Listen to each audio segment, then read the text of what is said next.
हाय guys, अस्सलाम वालेकुम and welcome back to my channel. कैसे हैं आप सब लोग और रमज़ान की तैयारियां कैसी जा रही हैं आप लोगों की। मैं तो आज बहुत थक गया क्योंकि हम लोग गए हुए थे आज सामान ख़रीदने के लिए, रमज़ान की प्रिपरेशंस कर रहे थे और ड्रामास का सिलसिला तो खैर बिल्कुल भी नहीं रुकना चाहिए, वो भी साथ साथ चल रहा था। तो खैर उमेरा अहमद का एक नया ड्रामा शुरू हुआ है और मेरी मामा उमेरा अहमद की बहुत बड़ी फ़ैन है, उनका कोई ड्रामा वो मिस नहीं करती। लेकिन खैर ड्रामा देखना वो तब शुरू करती हैं जब उसकी काफ़ी सारी एपिसोड आ जाए ना, ताकि इंतज़ार नहीं करना पड़े ना ताकि तो खैर आज हम लोगों ने एपिसोड 1 से लेके एपिसोड 10 तक देख डाली ड्रामा सीरियल कफील की। चलो भाई। ड्रामे की शुरुआत में हमारी मुलाकात होती है एक लड़की के साथ जिसका नाम है ज़ेबा। और ज़ेबा एक मिडिल क्लास घराने से ताल्लुक़ रखती है। इसके घर में इसके दादी मौजूद हैं, दादा तो शायद वफ़ात पा चुके हैं, और इसकी छोटी बहन है जिसका नाम है आलिया, बहुत शैतान है आलिया। और इसके अलावा इसकी अम्मा रहती हैं जो कि एक एक निवाला बना के इसके मुंह में डालती हैं और हमेशा उनको शिकायत होती है कि ज़ेबा कुछ नहीं खाती, ज़ेबा पढ़ोगी कैसे, कुछ खाओ पियोगी नहीं तो कुछ जान बनाओ बेटा। और इसके अलावा इसके अब्बू रहते हैं जो कि जान छिड़कते हैं और रोज़ाना ऑफिस जाने से पहले उसको कुछ ना कुछ पैसे दे कर जाते हैं कि बेटा कैंटीन से कुछ लेके खा लेना और कुछ और ज़रूरत हो तो मांग लिया करो। बहुत बड़े कफ़ालत गुजार हैं वो। कफ़ालत गुजार का मतलब पता है ना आपको, जो इंसान पैसा प्रोवाइड करे किसी दूसरे इंसान को। हम मालूम है तेरे बाप को मत सिखा, चल। तो खैर उसी के ऊपर तो पूरा ड्रामा बेस्ड है। खैर अगले सीन में हम लोग देखते हैं कि ज़ेबा की अम्मी की बचपन की दोस्त यानी कि फरहाना आपा इनके घर आती हैं और उनको ज़ेबा बहुत पसंद आ जाती है और वो कहती हैं यार मैं चाह रही हूँ कि मैं अपने भाई जामी के लिए तुम्हारी बेटी का हाथ मांगने आऊँ। गाइस नाम याद रखिएगा, जामी नाम है उसके भाई का। ठीक है। खैर अगले सीन में हम देखते हैं कि ज़ेबा की कोई फ्रेंड है, उसकी बर्थडे है, तो बहुत तैयार होकर सुरमा वगैरह लगा के, ब्लश ऑन लगा के, हेयर स्ट्रेट करके वो बर्थडे पार्टी पे जा रही है। उसकी अम्मा कहती हैं कि बेटा लिपस्टिक थोड़ी कम कर लो, लेकिन वो नहीं करती और पहुंच जाती है बर्थडे पे। अभी बर्थडे हॉल में एंटर ही हो रही होती है और कहती है ओहो मेरा दुपट्टा। उसका दुपट्टा अटक जाता है और अटकता पता है किधर है, एक बहुत ही मज़ेदार किस्म का सिंगर है वो इस बर्थडे में आया हुआ है, उसके गिटार के साथ हमारी ज़ेबा का दुपट्टा अटक जाता है। क्या कर रही हो, मुझे शर्म आ रही है। और एक दूसरे को वो लोग देखते हैं और बस वो कहते हैं ना पहली नज़र का प्यार और पहली नज़र का नशा, वो हो जाता है इन दोनों को। और वो लड़का ज़ेबा के नाम पे गाने गाता है कि मेरी आशिकी अब तुम ही हो। हाय हाय हाय हाय। तो खैर जाने से पहले उसको एक ख़त लिख के दे देता है और कहता है कि आप इसको घर जाके पढ़िएगा। खैर ज़ेबा घर आ चुकी है, रात के 9:30 बज रहे हैं और ख़त के ऊपर क्या लिखा है, आपका एक झुमका मेरे पास रह गया है और मैं वापस तब दूंगा जब ये खूबसूरत लड़की मुझसे खुद मांगेगी। ज़ेबा इस ख़त को सीने से लगा के सो जाती है और उसकी अम्मा रात के 2:30 बजे पानी पीने के लिए उठती हैं तो छापा मार के देख लेती हैं कि हाय ज़ेबा ये किस किस्म की हरकतें शुरू कर दी हैं। वो फ़ौरन उस कागज़ को लेके इसके अब्बा के पास जाती है और कहती हैं सरताज आपकी गुड़िया ने ये किस किस्म के शौक़ पाल लिए हैं, जवान लड़कों से ख़तों किताबत चल रही है हमारी बच्ची की। तो खैर उसके अब्बा कहते हैं भाई वो तुम्हारी बहन का जो रिश्ता आया था ना, क्या जामी, हाँ उसके साथ बात डन कर देते हैं इसकी। अब मज़े की बात यह है कि ज़ेबा का जिस लड़के के साथ टाकरा हुआ था ना, गिटार वाला लड़का, उसका नाम भी जामी है। तो ज़ेबा मान जाती है। ज़ेबा को लगता है कि शायद वो गिटार वाले लड़के ने रिश्ता भेजा है, उसको ये नहीं पता कि ये कोई और जामी है। खैर अगले सीन में हम देखते हैं कि ज़ेबा फ़ौरन मंगनी का जोड़ा पहन के बैठ जाती है कि बस अब गिटार वाला लड़का मेरी ज़िंदगी में आने वाला है, फिर वो बैठ के मुझे गाने सुनाया करेगा। तो बस मिठाइयाँ बट जाती हैं, मंगनी हो जाती है। बल्कि 3 दिन बाद तो इनका माइयों और मेहंदी उपटन, वो नहीं होता आई मेहंदी की ये रात, वो वाले गाने चल रहे हैं और हमारी ज़ेबा हार शार पहन के पीले दुपट्टे में बैठी हुई हैं। खैर जुम्मे का दिन आ चुका है, बहुत बहुत मुबारक हो। आज हमारी ज़ेबा अपने घर की होने वाली है। लाल जोड़ा पहन के जब वो अपने शौहर को शीशे में देखती है तो कहती है व्हाट, तुम कौन हो? Are you? मतलब बोलती नहीं है लेकिन जहन में सोचती है कि ये मैंने क्या कर डाला। तो गाइस इमाद इरफानी के कैरेक्टर की एंट्री हो चुकी है और यही है इसकी अम्मा की दोस्त का भाई जामी, जिससे इसका रिश्ता हो चुका है। ओहो बेचारी कहती है मैंने कहाँ सिग्नेचर कर दिए, लेकिन खैर अब तो शादी कर ली, निकाह कबूल हो चुका है, अब तो जाना ही पड़ेगा इसके साथ। वो रुखसत हो जाती है। अगले सीन में हम लोग देखते हैं कि वो लड़का यानी कि जामी बहुत ही आवारा और नीच लड़का है। शादी के पहले दिन ही ज़ेबा को बोलता है कि कैसा लग रहा हूँ मैं? अरे बहुत मनुष्य लग रहे हो, मत करो, रहने दो। बहुत सारी लड़कियाँ मरती हैं मुझ पे, वैसे तुम अच्छी लग रही हो, चाहो तो मेरी तारीफ़ कर दो। लड़कियाँ तो गुन गाती हैं मेरे, और जाहिर है मेरी जैसी शक्ल सूरत हो तो लड़कियाँ क्यों ना घूमें मेरे पीछे परवानों की तरह।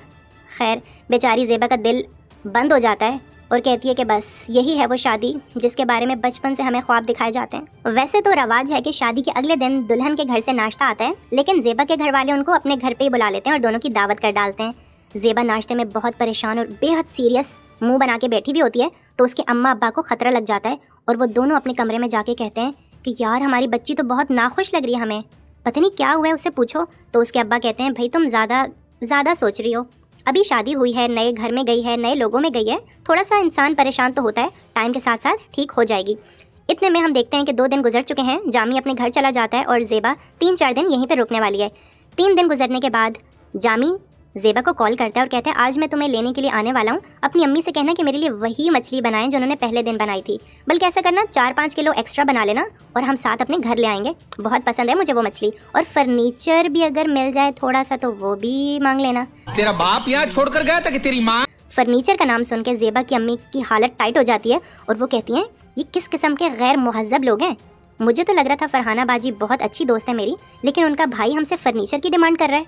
तो खैर अगले सीन में हम लोग देखते हैं कि आज इस घर में एक और रिश्ते के लिए कुछ लोग आए हुए हैं। आपको पता है ना हमारी ज़ेबा की एक छोटी बहन है, अरे ये रही आलिया, इसके रिश्ते के लिए कुछ लोग आए हुए हैं। तो खैर बेचारी अभी चाहती तो नहीं है कि मेरी शादी हो, लेकिन इसके अम्मा अब्बा कहते हैं बेशक मंगनी कर लो, शादी 2 साल बाद कर लेना।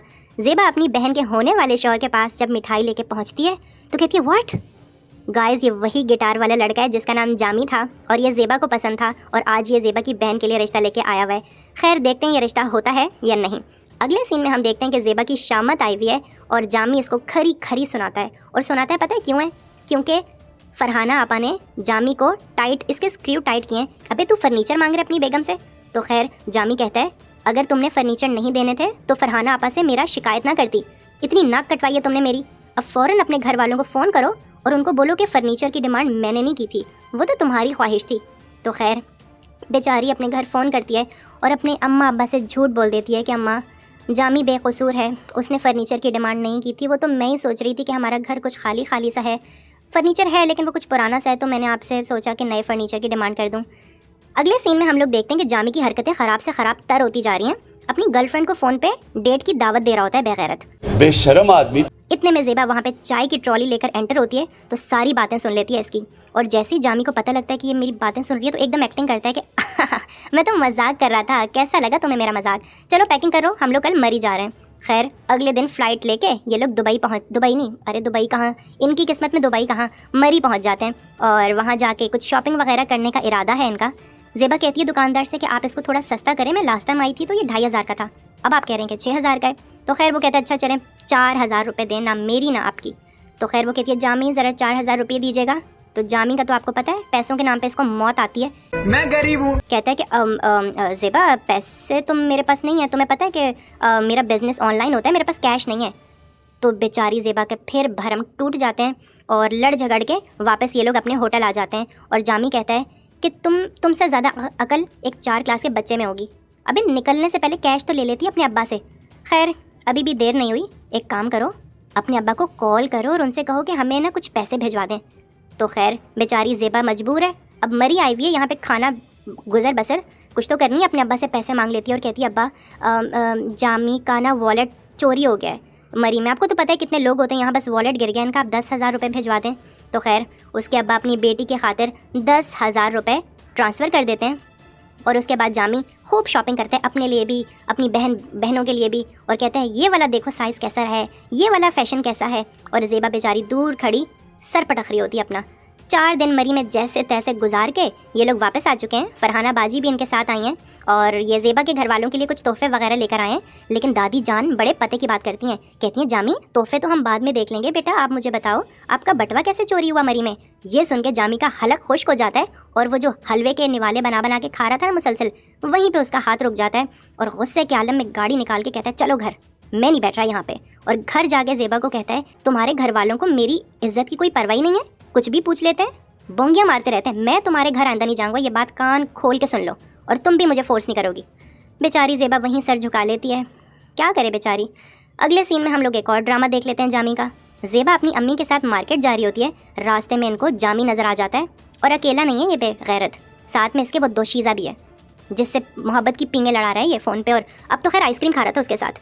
घर आके ज़ेबा उसको कॉल करती है और कहती है जामी आपको पता है आपकी वजह से अम्मी का कितना हाल ख़राब हुआ है, आपको मैंने आज मार्केट में एक लड़की के साथ गुलछर्रे उड़ाते हुए देखा है। जामी फ़ौरन मुकर जाता है, कहता है वो मैं तो नहीं था। ज़ेबा कहती है फॉर हेवन सेक, हमारी बाइक का नंबर 794 ही है ना, आप ही थे वो। और बस फ़ोन काट के अपना सर पटक लेती है। अगले सीन में हम लोग देखते हैं फरहाना बाजी फ़ौरन अपने भाई जामी को कॉल लगाती हैं और कहती हैं ये किस किस्म की शिकायतें सुनने को मिल रही हैं मुझे तुम्हारी, कौन सी लड़की से तुमने दोबारा ताल्लुकात शुरू कर लिए हैं। जामी कहता है फरहाना आपा आप तक भी पहुंच गई है ये बात, मैं किसी लड़के के साथ नहीं था, ये मेरी बेगम झूठ बोल रही है। अगले सीन में हम लोग देखते हैं कि हमारी ज़ेबा अपनी अम्मी को बिल्कुल सच सच बता देती है कि मैं उस घर में बिल्कुल खुश नहीं हूँ, वो मेरा कफ़ील नहीं है, वो मेरी कफ़ालत नहीं करता, वो किसी और से मोहब्बत करता है, वो किसी और के साथ आइसक्रीम खाने गया था। तो खैर हमारी ज़ेबा के अब्बू तक जब ये बातें पहुँचती हैं तो बेचारे उनके तो जैसे हाथ पाँव कांपना शुरू हो जाते हैं और वो अपनी अम्मा से कहते हैं कि मैं अपनी बेटी को तलाक दिलवाऊँगा, मैं उसको खुला दिलवा रहा हूँ।